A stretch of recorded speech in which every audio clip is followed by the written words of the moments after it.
Welcome, it's Honey for YouTube channel here. Nkhondo Pakati pa Zipani za Mcp Ndi Utm.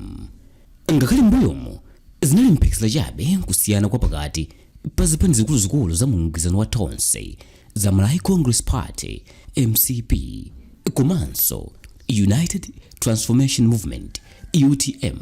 Panopa zadziwikiratu kuti sakuwonerana ndi diso labwino malingana ndi zomwe zikutuluka ku nyumba ya malamulo.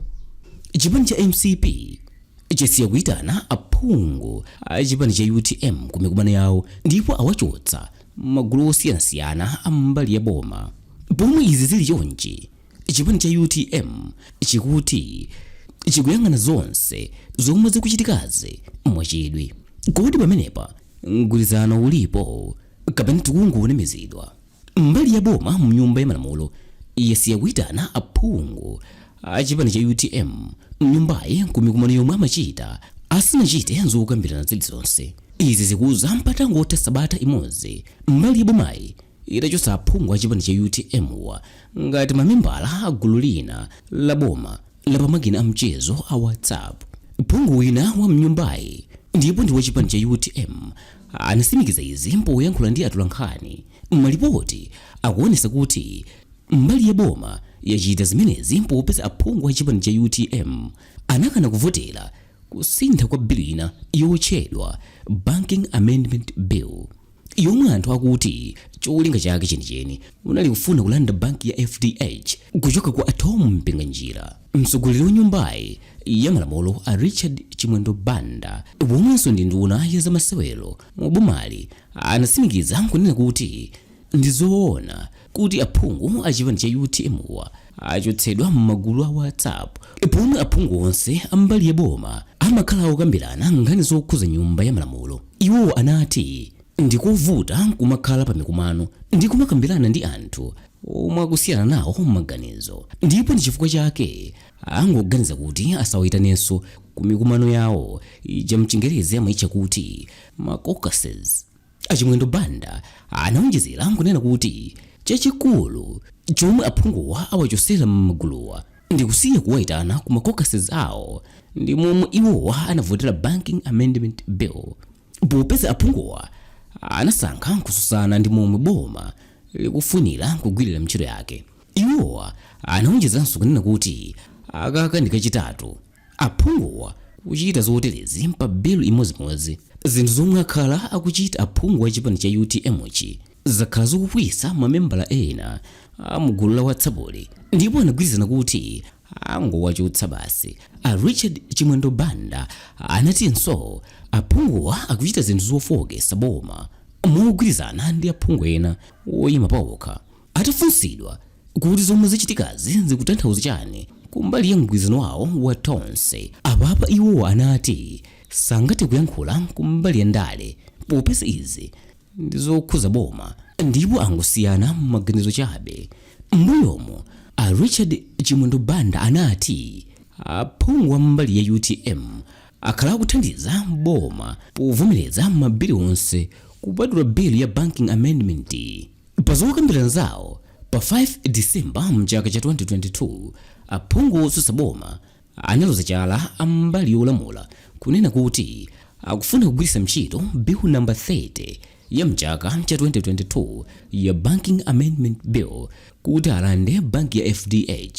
Apa nkuti nyumbayi inali isanagwirizane za ripoti lochoka ku komiti la Budget and Finance ya nyumba ya malamulo mpangani. Mwazina bill yomwe anayibweretsa mnyumbayi ndi nduna ya zachuma a Sostin Gwengwe imafuna isinthe magawo ena alamulo la banki ija imatchedwa kuti Banking Act kunena kuti boma la Malawi lizikhala ndi mphamvu pa mabanki omwe ntchito zawo zisakuyenda bwino mdziko muno. Ndi cholinga chakuti mwina chuma cha makasitomala chizitetezedwa ngati mabankiwa atsekedwa mosayembekezera. Bill imafunanso registrar wa banki adzikhala ndi mphamvu zochotsa shareholder wa banki iliyonse ngati wapezeka kuti munthuyu walakwira malamulo a dziko lino. Izi zinakanidwa ndi aphungu osusa mnyumbayi ndipo ndi zimene zakuyitsa mbali ya bomawa. Ososawa akukhulupirira kunena kuti kusintha kwa biluyi kukufuna kukuze Tom mpinga njira, omwe boma likufuna liwachotse kukhala mwini wa banki ya FDH. Komatu achimwendo banda anakana kunena kuti palibe wambali ya boma yemwe akufuna kulanda banki ya aliyese mdziko muno pogwiritsa ntchito lamulo lililonse kuphatikizapo banki ya FDH. Tom mpinga njira anayambisa banki ya FDH kumayambiriro kwa zaka za 2000, ndipo pofika mchaka cha 2015 anagula banki ya boma ya Malawi Savings Bank MSB, yomwe anayiphatikiza ndi yawija ndi kukhala banki yayikulu mdziko muno ya FDH Bank. Kumayambiriro a chaka chino iwowa anapezeka wolakwa pa mlandu wofuna kupereka ziphuphu kwa majaji ena mdziko muno pokhudzana ndi mlandu wa masankho a mchaka cha 2019. Ampinga njira anagamulidwa kukhala ku ndende kwa zaka zisanu ndi zinayi, ndipo pakadali pano iwowa anatuluka pa belo pomwe akudikira apilu yawo ku bwalo la Supreme. Mtsogoleri wosusa mnyumba ya malamuloyi akondwani na nkhumwa anayamikira aphungu a chipani cha UTM kamba kovota limodzi. Pa ichichi iwowa anati tsopano aphungu osusa ndi omwe akulamulira nyumbayi.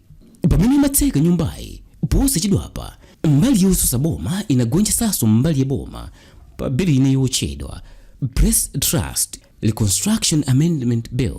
Mtsogoleri wa chipani cha UTM mnyumbayi Chris Kalamula Kanyasho anakana kuyankhulapo pa zomwe aphunguwo akuchita mnyumbayi ndi zomwe zikuwachitikira zochotsedwa m'magulu komanso kuyitanidwa mikumano ya boma. Koma Patricia Kliati womwe ndi mlembi wamkulu wa chipani cha UTM anati ngati Chipani akutsatira chilichonse chomwe chikuchitika mwachidwi mnyumbayi. Atafunsidwa zokhuza mgwirizano wawo ndi chipani cha MCP kuti pamenepa ulipo, Kliati anayankha kuti akuyenera kuyankha funso limeneli ndi achimwendo banda popeza ndi omwe asiya kuyitana aphungu achipanichi kumikumano yawo ya boma. Master Jumbe omwe amayankhulapo pa nkhani za ulamuliro wabwino komanso ndi mkulu wa Church and Society ya mpingo wa CCAP mu Blantyre Synod anati zomwe zichitikazi zikuonesa kukanika kwa mgwirizano wa Tonse. Iwo anatinso ichichi ndi chitsimikizo chachikulu chonena kuti mgwirizano uja palibepo, ndipo izi zinaonekera pamene Saulus Chilima anasiya kupasidwa ntchito ndi a President Achakwera.